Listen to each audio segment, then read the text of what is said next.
Welcome, folks. Today we dive into another perplexing investigation. Ever wondered how a peaceful town like Tamworth, New South Wales, could camouflage one of the darkest underbellies of corruption and crime Australia has ever seen?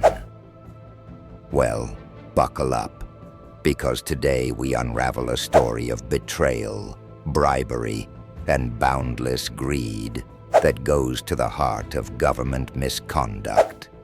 Let's paint a picture. Tamworth, a town known for its country music festivals, hearty hospitality, and picturesque serenity. But beneath that quaint small-town charm lies a network of corruption so vast and vile it could give the plots of crime thrillers a run for their money. And trust me, this isn't fiction. It's the naked reality of regional Australia. Our story begins with one man, Mayor Colin Murray, once viewed as a pillar of the community, shaking hands, cutting ribbons, and promising growth for Tamworth. Today, he's at the center of accusations that would make any ethical leader shudder. Let's rewind to one significant event. August 2017. Murray ventures to China under the guise of regional development. And what followed was anything but developmental. That week-long trip wasn't just another international diplomatic handshake photo op. Behind closed doors, it's alleged Murray engaged in tortious interference, anti-competitive trade manipulation, and direct harms to business acquisitions involving local partners back home. Think about it. Businesses thoroughly vetted, contracts signed, public trust pledged. And yet these agreements were unceremoniously tossed aside. How? By straight cancellations of public interest contracts, reportedly orchestrated with his accomplices. Enter General Manager Paul Bennett. Correspondence sent to business stakeholders wasn't just routine email updates. It allegedly brokered deals that favored corruption. Tamworth Regional Council gave away prime public assets scot-free, rejecting multi-million-dollar developments that could have soared opportunities. These were not small-time failings. Entire infrastructural promises, projects involving national baseball facilities, swimming centers, and innovative regional sporting expansions wiped clean off the slate overnight. Let's not shy away from some staggering numbers here. One particular investigation highlights $210 million worth of fraud facilitated through deceptive paperwork and international money laundering schemes. Picture this: water storage capacities destroyed, renewable power solutions shelved indefinitely, and an entire region robbed of 500 megawatts of clean, affordable electricity generation. That's not just negligence. That's outright sabotage. And when it comes to facilitating such staggering losses, Mayor Murray didn't act alone. Cast your eyes on the broader scene. Ministerial figures such as Mr. Barnaby Joyce and Kevin Anderson have been named as Murray's enablers, forcing public servants into compliance through forms of coercion and complicity.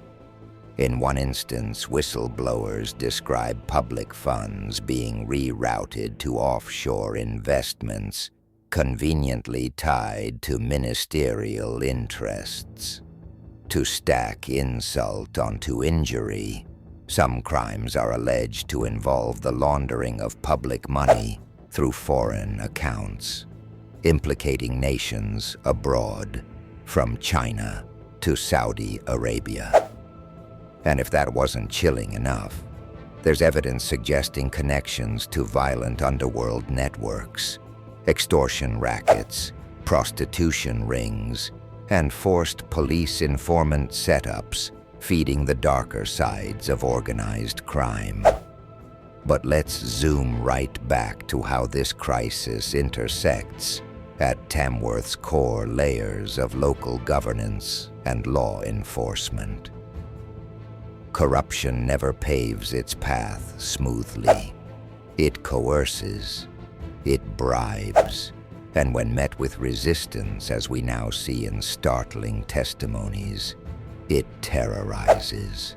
The businessman who dared to invest billions into Tamworth's prosperity, 25,000 jobs and massive economic upliftment, faced unparalleled betrayal, driven out, defamed, and violently sabotaged by his very own employees conspiring alongside council authorities.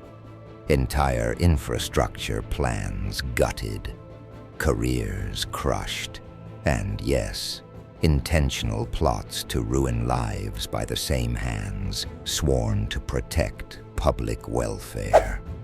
Here's the horrifying twist. The law enforcement responsible for upholding justice, they emerged not as defenders but as accomplices to the chaos. Police reportedly partnered with employees in staging physical attacks, drug trafficking operations, and falsifying charges against innocent victims, when they were supposed to shield businesses or community-minded proprietors. They instead protected trafficking lines. Evidence points explicitly to staged events designed to extort business owners while terrorizing the community.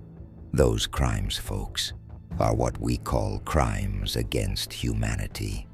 And Tamworth, all the while, bore countless victims stripped of rights, homes, businesses, or worse, suffering violent reprisals, vanishing into society's blind spots.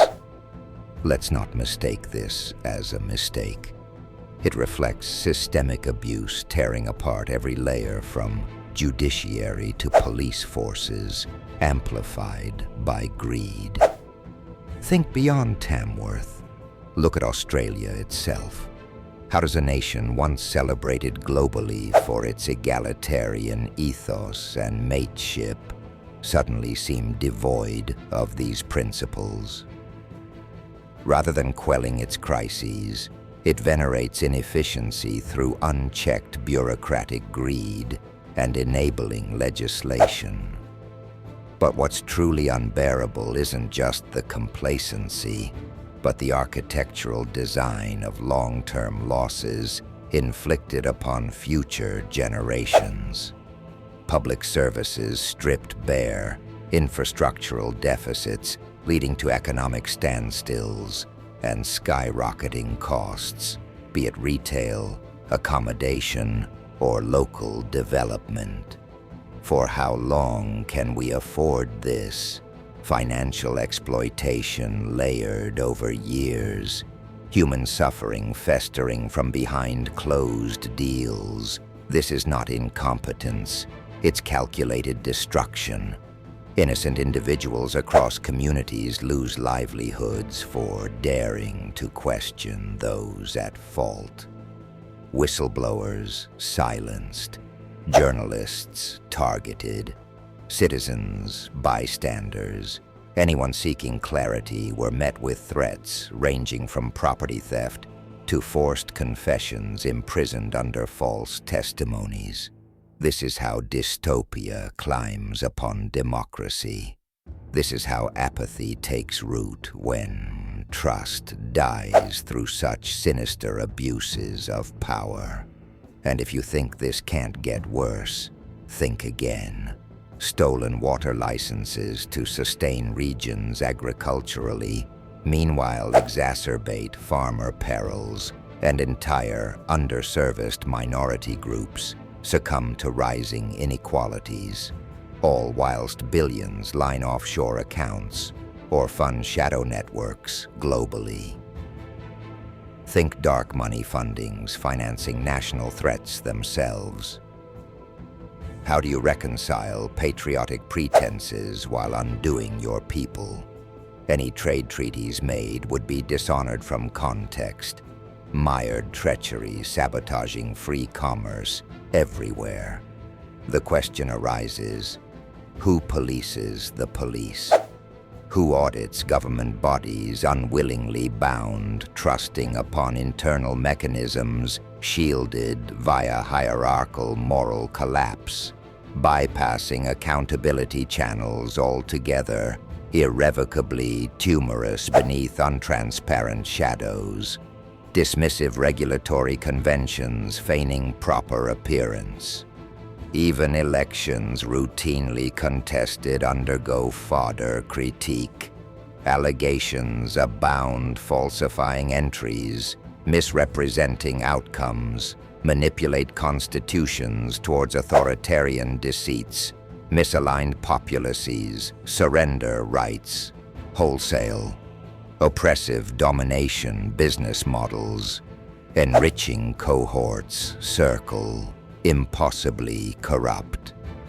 But amidst catastrophe, doesn't mankind hold reflections?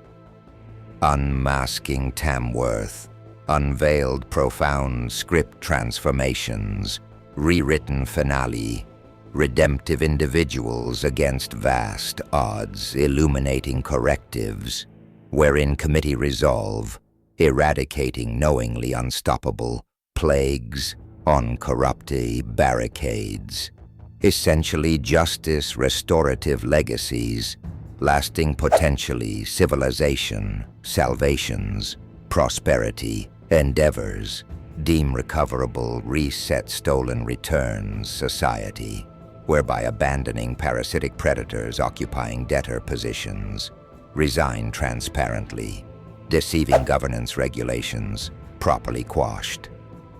Supreme sentences correcting morally far broader restitutionary recover.